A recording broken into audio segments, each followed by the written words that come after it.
और ना कभी भी आप पे मैं बर्डन आने दूंगा बिजनेस लॉ का। दुरूद पढ़ लें फिर स्टार्ट करते हैं।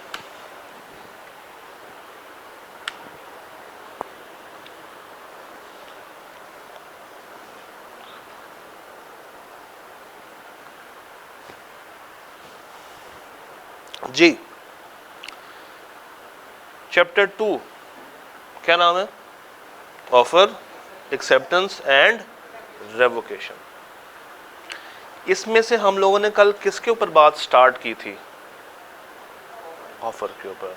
चलिए रिवाइज कर लेते हैं, बल्कि मैं आपसे पूछता हूं कल वाले कॉन्सेप्ट्स। हमने कौन सा एरिया बिजनेस का स्टार्ट किया? Contract act. कॉन्ट्रैक्ट एक्ट कितनी परसेंटेज रखता है क्या एग्जाम में? 50, अराउंड 50%, 45 to 50%। ये कितनी ग्रेड्स पे मुश्तमिल है? कॉन्ट्रैक्ट एक्ट 2, ग्रेड बी और ग्रेड सी। कुल मिला के कितने चैप्टर्स हैं?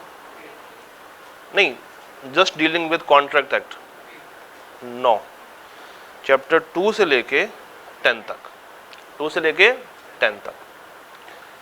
और ग्रेड बी में 2, 3, 4, 5 और ग्रेड सी में 6, 7, 8, 9, 10।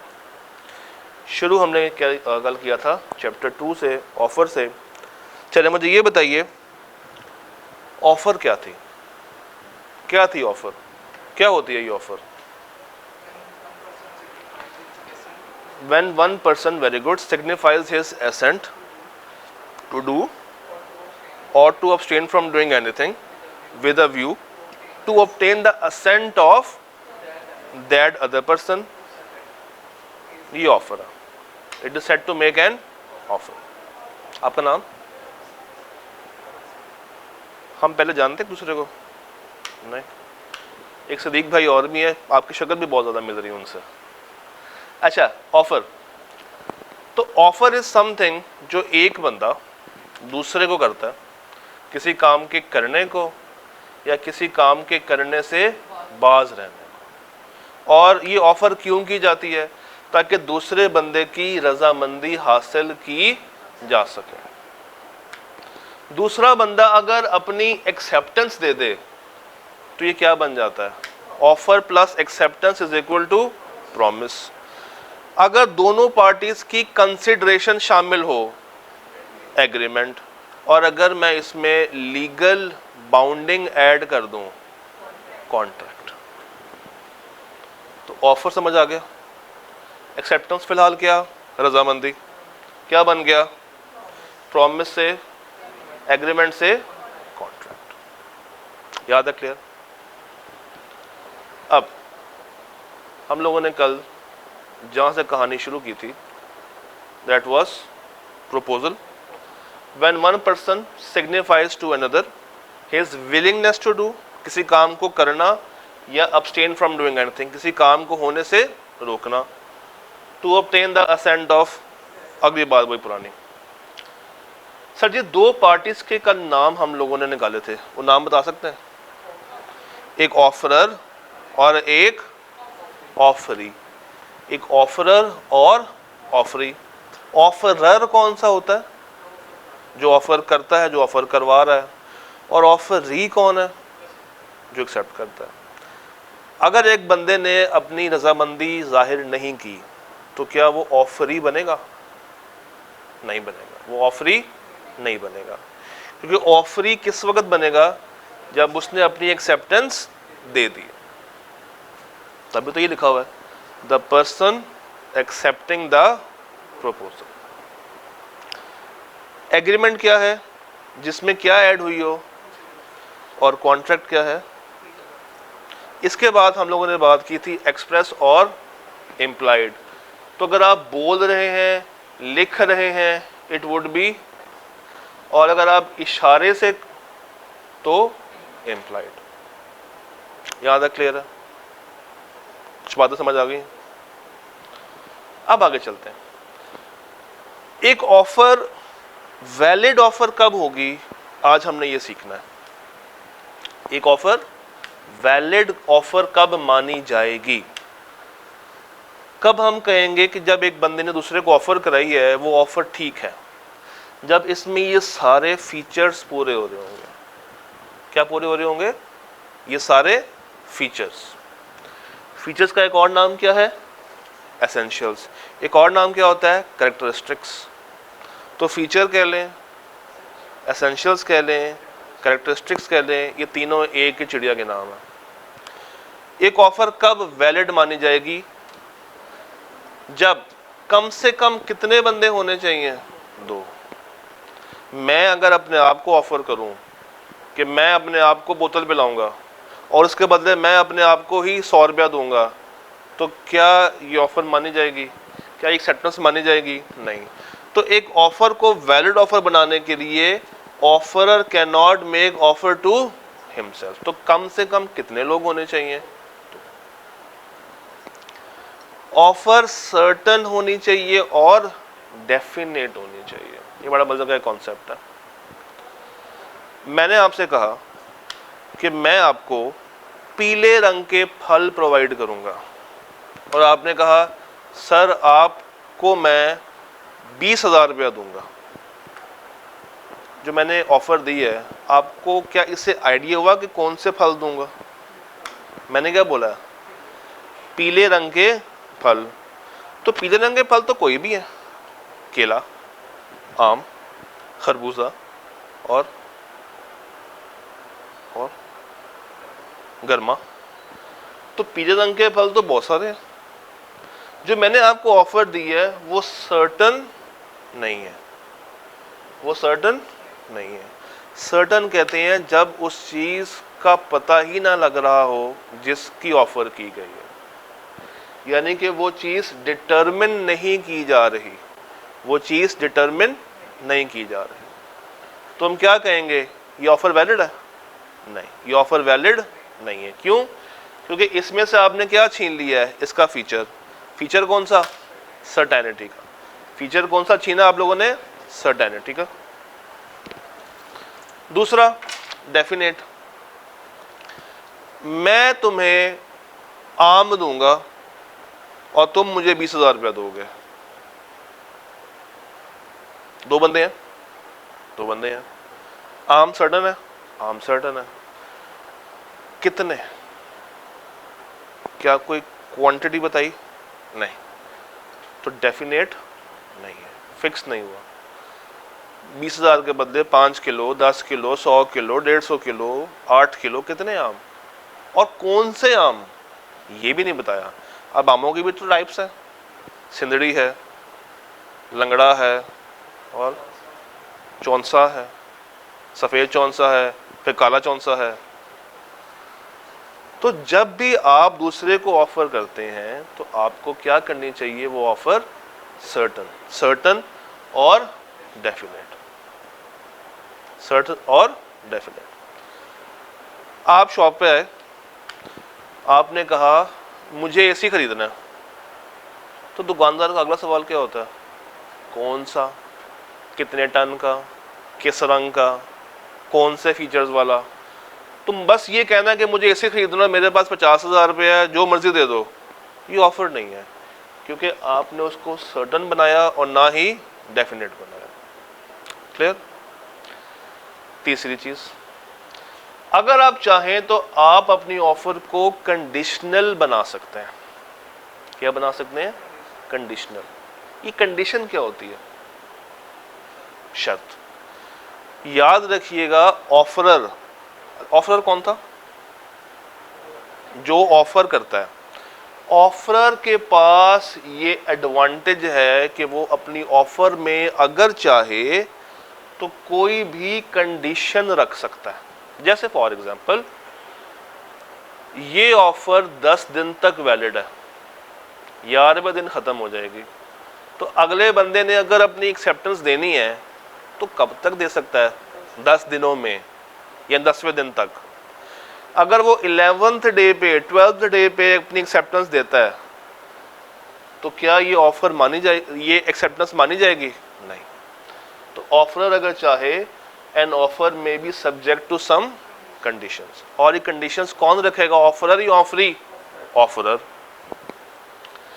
अगर कोई स्पेशल टर्म्स हैं ऑफर में तो क्या ये दूसरी पार्टी तक कम्युनिकेट होनी चाहिए, या विदाउट कम्युनिकेशन अगली पार्टी को इल्हाम हो जाएगा? होनी चाहिए। तो अगर आपने कोई स्पेशल टर्म्स रखी हैं तो उसको आपने स्पेसिफिकली क्या करना है, कम्युनिकेट करना है। किसको? ऑफर को। क्योंकि जब तक उसको आप बताएंगे नहीं वो अपनी एक्सेप्टेंस उस टाइम फ्रेम के अंदर देगा ही नहीं, या अपनी परफॉर्मेंस उस तरीके से करेगा ही नहीं। एग्जाम्पल, एक बंदे ने अपनी बाइक बेचनी है, आपके पास में अपनी बाइक लेकर आया। मैंने कहा यार ये बाइक है, क्या तुम इसको ख़रीदना पसंद करोगे? अब जरा बारी बारी चलते हैं। क्या दो लोग हैं? क्या बाइक सर्टन है? सामने खड़ी की हुई है, एक ही है, डेफिनेट है। मैंने आपसे कहा क्या तुम मेरी बाइक ख़रीदना पसंद करोगे? आपने कहा यस। मैंने कहा देख लो, पैसे 50,000 रुपया है और इसकी किस्तें नहीं होंगी।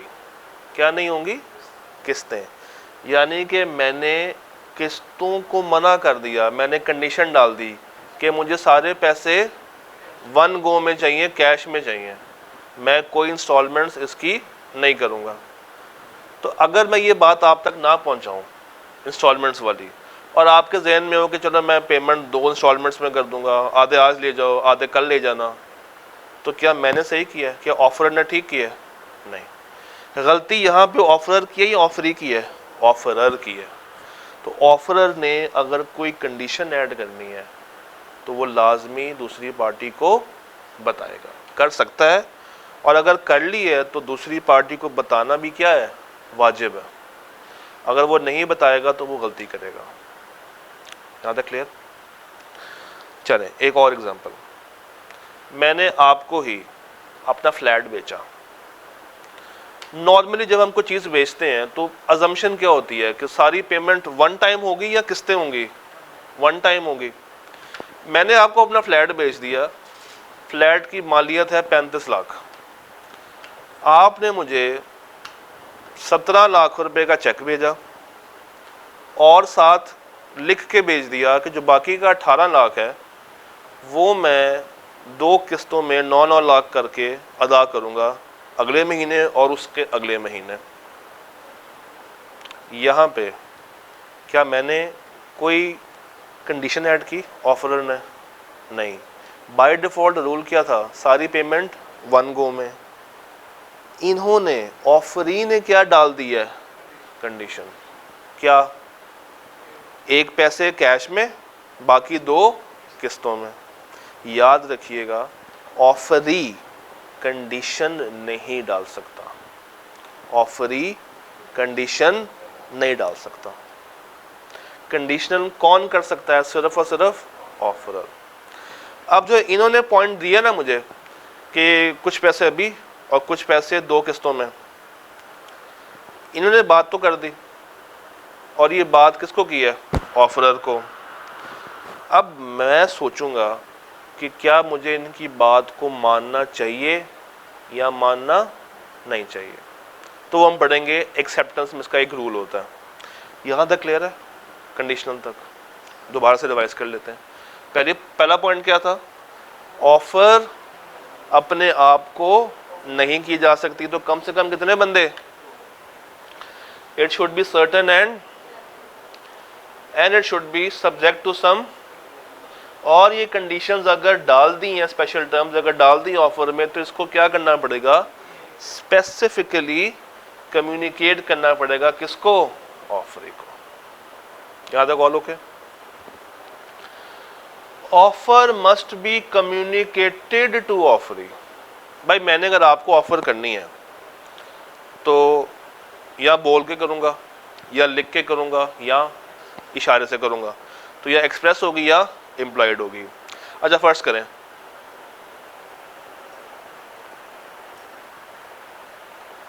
क्या मेरी आवाज भाई तक पहुंची? नहीं।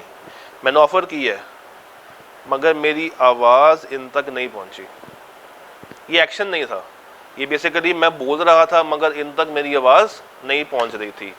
तो क्या मेरी ऑफ़र भाई तक कम्युनिकेट हो गई है? नहीं। तो ऑफ़र जब आप दूसरे बंदे को करते हैं तो ऑफ़र की कम्युनिकेशन ज़रूरी है। जब तक दूसरे बंदे को बताएंगे नहीं तो क्या वो एक्सेप्ट या रिजेक्ट करने की पोजीशन में होगा? नहीं। वो कब एक्सेप्ट करेगा? जब उस तक वो ऑफ़र कम्युनिकेट हो। वो कब रिजेक्ट करेगा? जब उस तक वो ऑफ़र कम्युनिकेट हो। सर कम्युनिकेशन उस वक्त कंप्लीट होगी जब वो ऑफ़र दूसरी पार्टी की नॉलेज में आ जाए। कब पूरी होगी? जब उसको पता चल जाए कि दूसरी पार्टी ने मुझे क्या की है? ऑफ़र की है। ऑफर कैन बी मेड, ये मैं थर्ड पॉइंट छोड़ रहा हूं, offer can be made by words spoken, written और थ्रू कंडक्ट। ये कंडक्ट क्या चीज थी भला? Actions, implied. यहां तक क्लियर है? यहां तक कोई सवाल है तो बताइए। Any question up till now? इन पॉइंट्स में कोई सवाल, कोई कंफ्यूजन हो?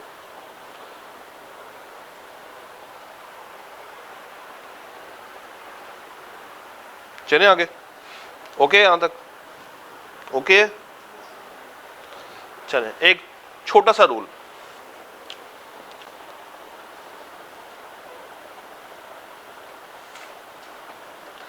मिस्टर ए ऑफर करते हैं। क्या करते हैं?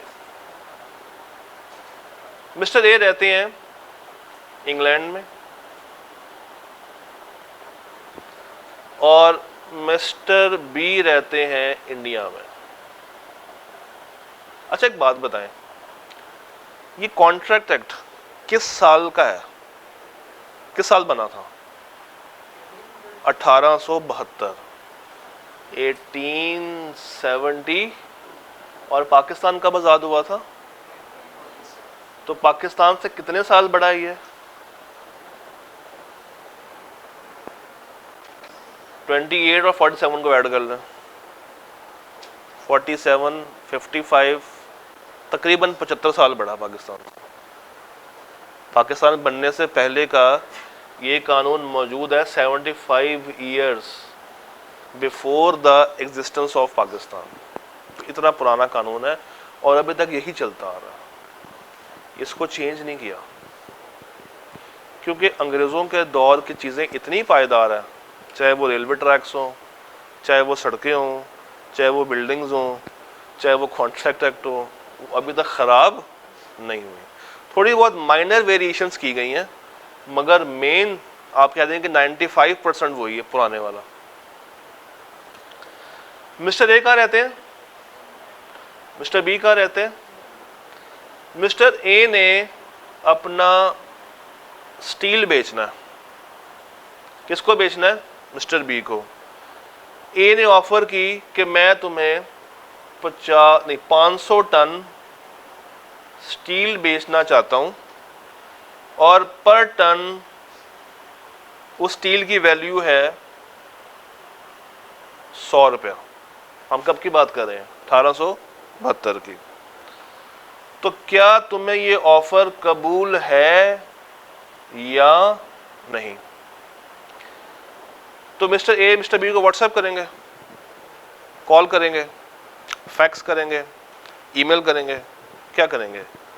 खत भेजेंगे। पोस्ट बॉक्स और खत। ए ने बी को खत भेजा जिसमें ये सारी बातें लिखी हुई हैं, ये ऑफर गई।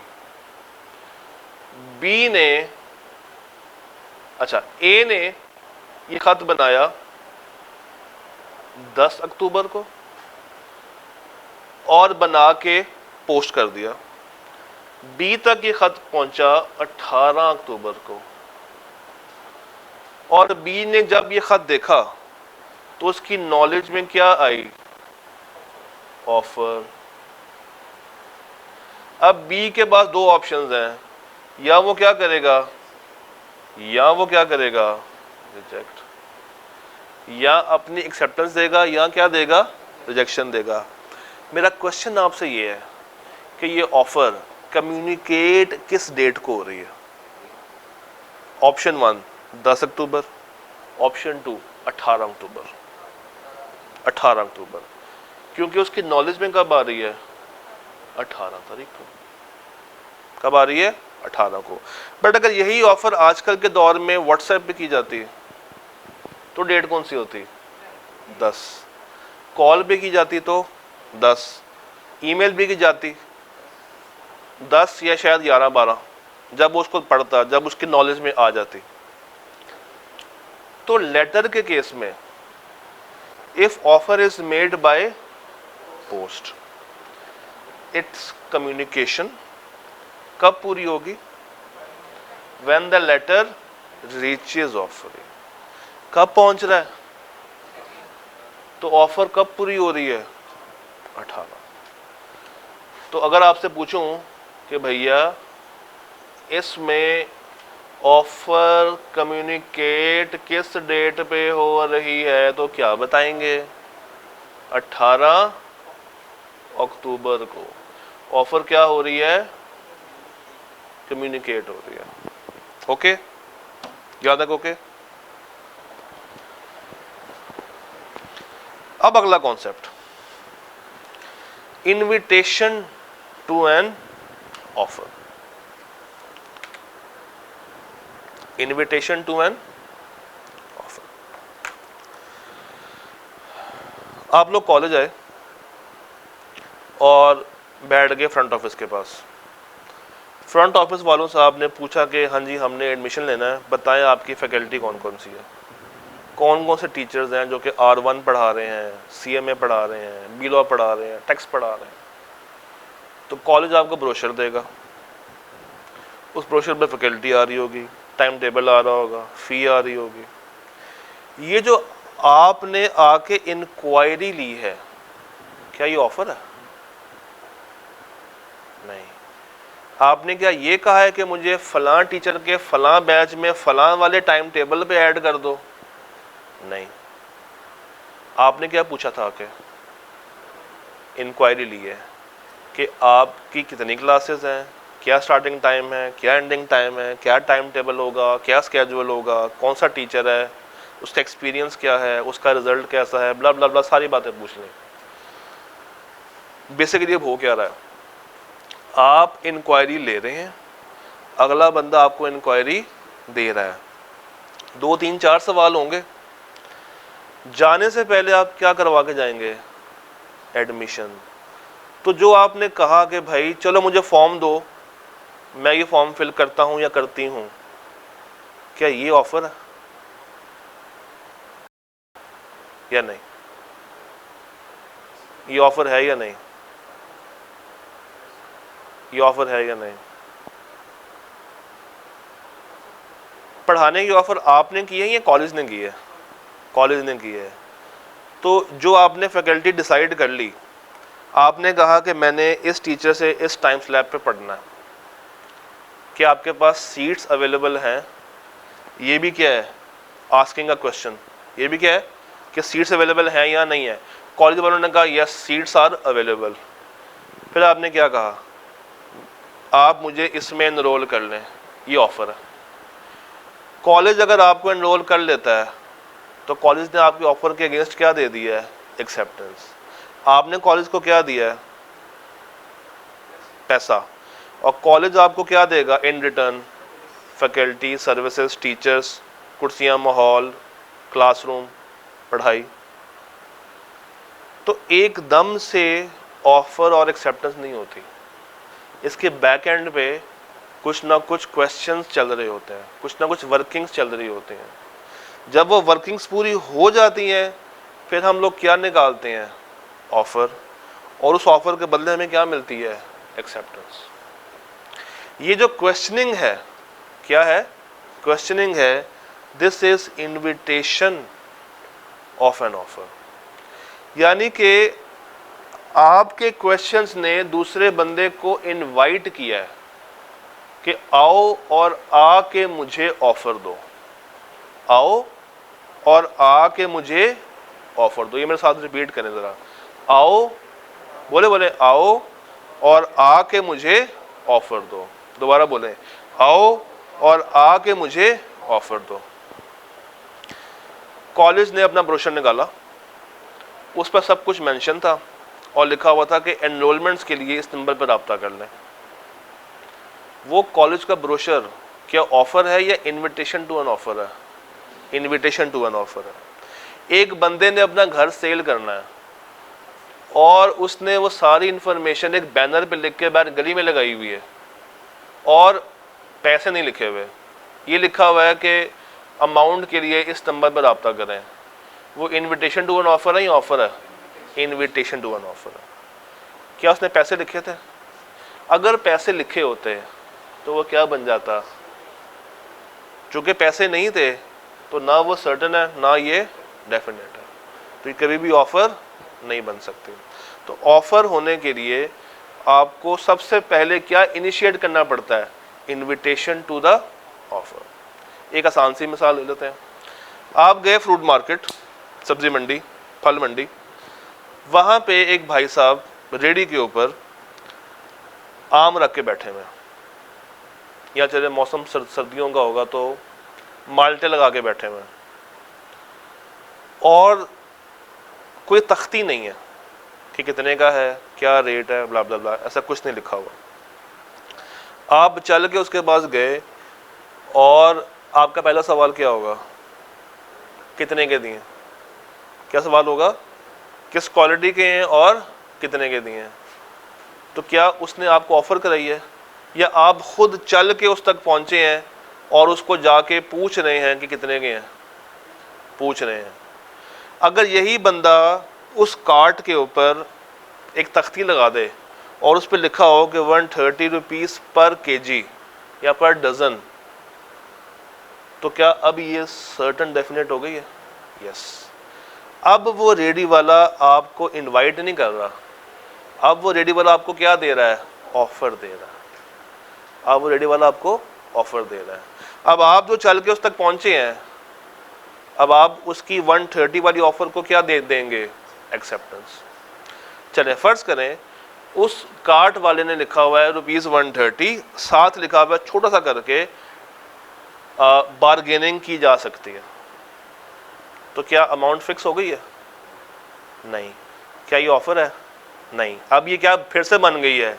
Invitation to an offer. अब आप जाएंगे और आप उससे प्राइस पे क्या करेंगे? बार्गेन करेंगे। तो जो प्राइस तय होगी उस पे वो बंदा क्या करेगा और आप क्या देंगे? एक्सेप्टेंस। ये बात समझ आई? तो अगर आप कोई आपसे पूछे कि भैया ऑफर में और इनविटेशन टू एन ऑफर में क्या फ़र्क है, तो बता सकेंगे? ऑफर क्या है? सर्टन हो और डेफिनेट हो, कंडीशन की जा सकती है और इसकी कम्युनिकेशन कब पूरी होगी? जब दूसरे बंदे के नॉलेज में वो चीज़ पहुंच जाए। इनविटेशन क्या है? इंटेंशन, नीयत है एक बंदे की कि वो दूसरे बंदे को इनवाइट करे कि आके मेरे साथ किस में एंटर हो? एग्रीमेंट में। पर्पस क्या है? कि वो इंफॉर्मेशन को सर्कुलेट करे रिगार्डिंग द ट्रांजैक्शन। ये नीयतें ऑफर नहीं कहलाते, ये नीयतें ऑफर नहीं कहलाते। Such intentions are not considered offers. आप गए एक अच्छे होटल में खाना खाने, तो क्या होटल वाले आपको मेन्यू कार्ड देते हैं? उस मेन्यू कार्ड पे अगर प्राइसेस मेंशन्ड हैं तो वो ऑफर होगी या इनविटेशन टू ऑफर होगी? और अगर प्राइसेस मेंशन नहीं है, इनविटेशन, फिर आपका अगला सवाल क्या होता है? भाई कितने का है? वो कहता है सर 250 रुपये का है। फिर आप उसको ऑफ़र करते हैं, ले आओ। अगर उसके पास अवेलेबल होगा एक्सेप्ट कर लेगा, और अगर नहीं होगा तो फिर आप मुंह बना के बाहर आ जाएंगे। अब गेम समझ आई? आज की आखिरी slide, lapse of an offer. Lapse कहते हैं ख़त्म। क्या कहते हैं? ख़त्म हो जाना। यानी कि एक ऑफ़र को हम कब कब ख़त्म कर सकते हैं, एक ऑफ़र कैसे कैसे लैप्स की जा सकती है। ये मिटा दूँ? नोट तो नहीं करना? मिटा दूँ? एक ऑफ़र को कैसे कैसे लैप्स किया जा सकता है, ख़त्म किया जा सकता है। एक ऑफर को कैसे खत्म किया जा सकता है, या एक ऑफर कब खत्म हो जाएगी, लैप्स। सबसे आसान बात, पॉइंट 6, मैंने आपको ऑफर की, आपने कहा सर कबूल है, कबूल है, यानी कि उसके अगेंस्ट क्या हो गई है, एक्सेप्टेंस। तो याद करें, ऑफर प्लस एक्सेप्टेंस क्या बनता था, क्या बनता है, प्रॉमिस। तो जब मैंने आपको ऑफर की और आपने कबूल कर ली, तो क्या अब ये ऑफर बरकरार है या कन्वर्ट होके प्रॉमिस बन गई है, कन्वर्ट होके प्रॉमिस बन गई है। तो अब ये ऑफर क्या हो गई है, खत्म, क्योंकि आपने क्या दे दिया है, एक्सेप्टेंस, आपने क्या दे दिया है। तो अब ये क्या बन गई है, किस में कन्वर्ट हो गई है, तो ऑफर लैप्स कर गए, ऑफर लैप्स कर गए। इसी तरह आपने ऑफर दी, मैंने ऑफर दी, और आपने क्या कर दिया, इसको रिजेक्ट। तो क्या अब ये ऑफर बरकरार रहेगी, जब अगले बंदे ने क्या कर दिया है, रिजेक्ट, तो ऑफर भी क्या हो जाएगी, खत्म। याद है, क्लियर है।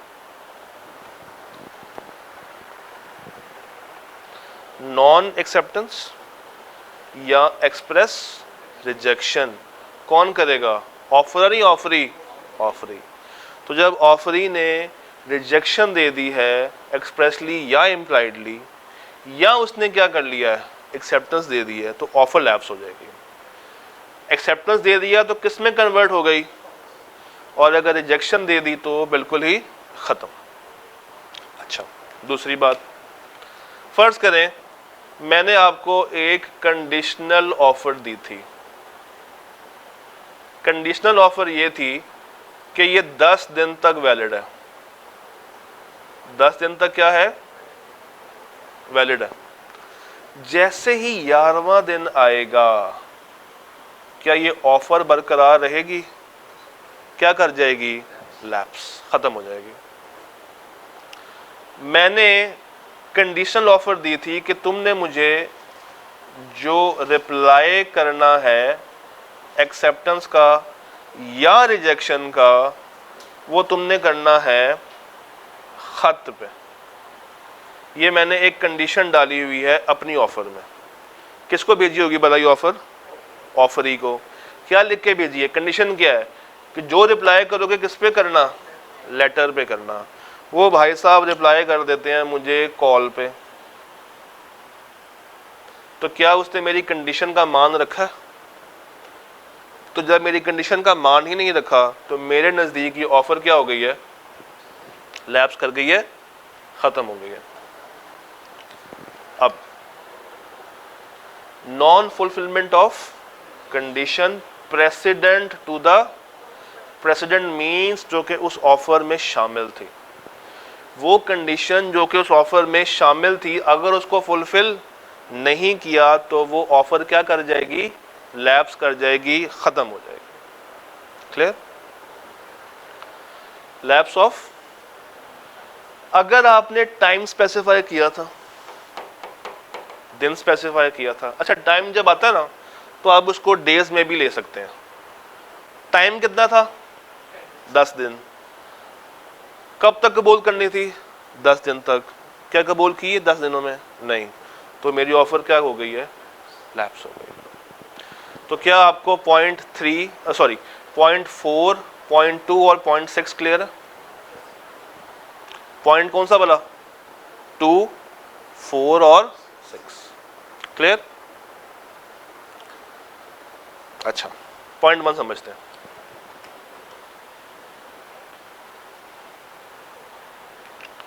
मिस्टर ए ने खत भेजा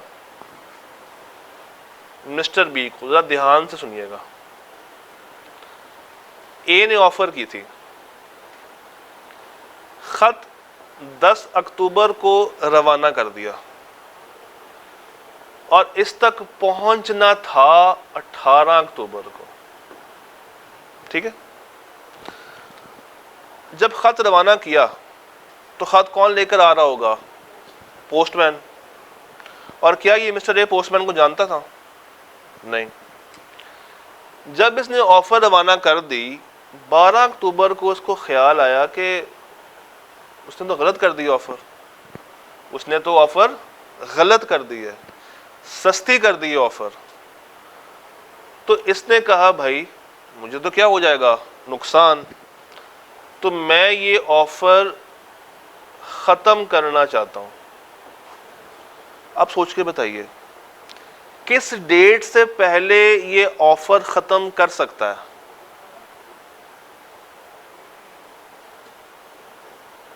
अठारह से पहले पहले, क्योंकि जब 18 को इसके पास क्या पहुंच जाएगी, ऑफर, तो इसने फैसला करना होगा कि वो एक्सेप्ट करे या रिजेक्ट करे।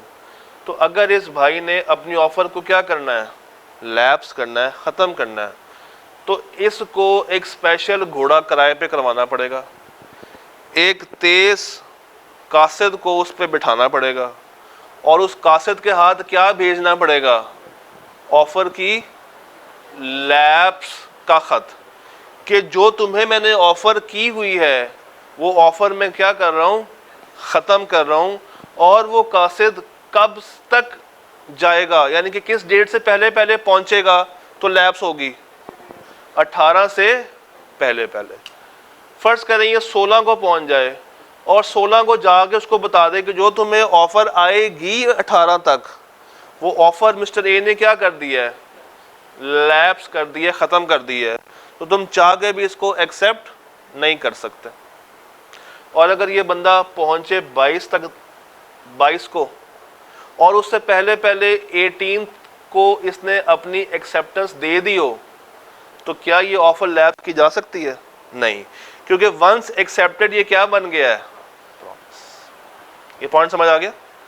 Revocation of offer before acceptance by the offeree, यानी कि ऑफरी की एक्सेप्टेंस से पहले पहले आप क्या कर सकते हैं, रिवोक। जैसे ही उसने एक्सेप्ट कर लिया, बाद में ऑफर को रिवोक नहीं किया जा सकता, क्योंकि वो फिर क्या बन चुका होगा, प्रॉमिस। एक्सेप्टेंस से पहले पहले रिवोक किया जा सकता। यहां पे एक्सेप्टेंस कब हो रही थी, कब होनी थी, 18 को, ठीक है। ऑफर कब की निकली हुई है, 10 की। एक्सेप्टेंस अगर 18 को होनी है तो उससे पहले पहले रिवोक किया जा सकता है, उसके बाद में भी किया जा सकता है? नहीं, क्योंकि it should B revoked before acceptance by the, और ऑफरी कौन था, मिस्टर बी। ऑफरर कौन था, मिस्टर ए। पॉइंट 1 समझ आया जी?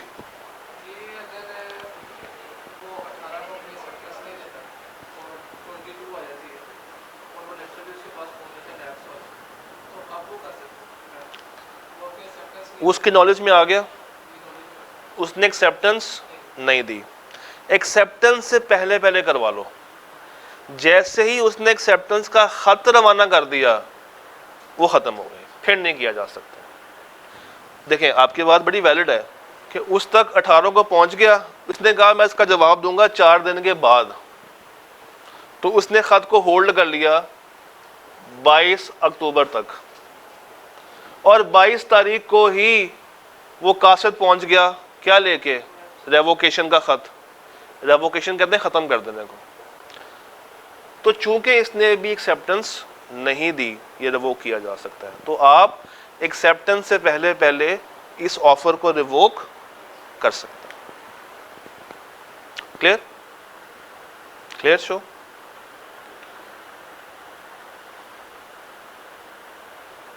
यहां तक क्लियर है?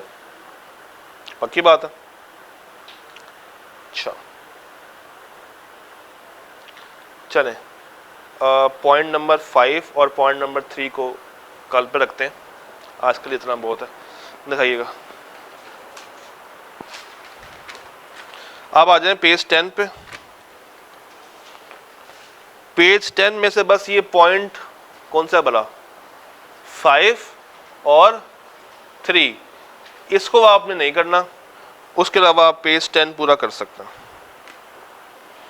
इसके अलावा आप पेज 10 पूरा कर सकते हैं और पेज 9 पूरा कर सकते हैं। डन हो जाएगा? इतना परेशान तो नहीं होंगे? श्योर? ले जनाब। नोट्स आप तक पहुंचे? आप टी ए बाई से ले रहे हैं नोट्स, ये टी रूम में बैठे होंगे।